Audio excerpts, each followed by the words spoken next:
aqui hoje para contar um caso espetacular. Aconteceu num lugar longe, divisa do Brasil com a África. É de um lugar muito, mas muito longe.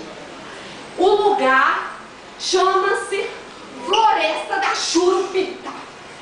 E de muito, muito, muito longe veio um tal investigador.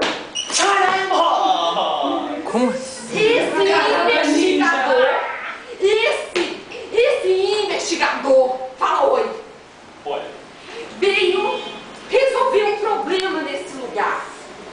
O sumiço da galinha da Angola. Repitam comigo. O sumiço da galinha da Angola.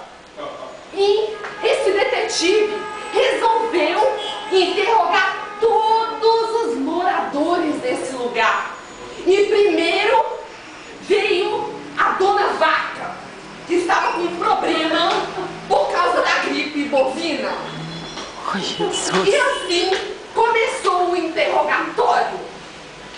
Senhorita Vaca, recuperou-se da sua doença? Oh, que absurda. Senhorita Vaca, você conhece a galinha Buga, Betão? Stop. Não é Todd, é Betão. Vamos fazer um retrato falado da galinha? Venha comigo.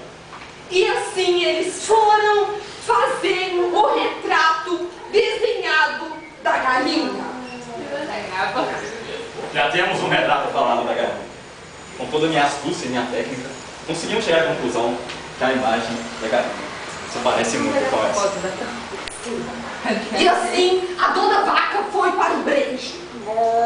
Depois disso, veio um outro morador muito ilustre. Era uma girafa anã. Meu Deus, girafa não foi E caralho. assim, o nosso investigador